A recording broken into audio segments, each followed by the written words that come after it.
ஃபோனில் mobile data on பண்ணாலே hang ஆகுதா? நம்ம ஃபோனில் ரேம் இருக்குது, ரோம் இருக்குது. பட் அப்படின்னா என்ன டிஃப்ரென்ஸ் என்ன? அதை தான் இந்த வீடியோவில் பார்க்க போகிறோம். Hi guys, let's begin.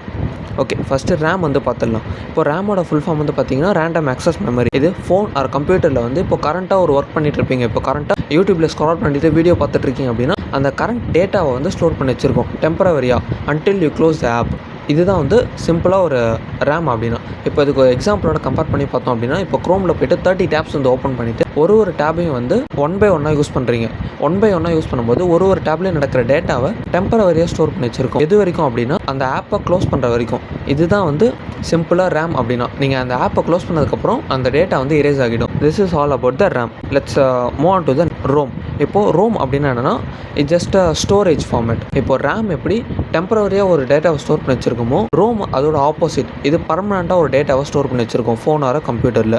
இப்போது இதை வந்து ஒரு எக்ஸாம்பிளோட கம்பேர் பண்ணி பார்த்தோம் அப்படின்னா, இப்போ ஃபோனில் இருக்க photos, videos, apps and any other processor, இந்த எல்லா டேட்டாவும் வந்து ஸ்டோர் பண்ணி வச்சுருக்கு தான் வந்து இந்த ரோமோட ஒர்க்.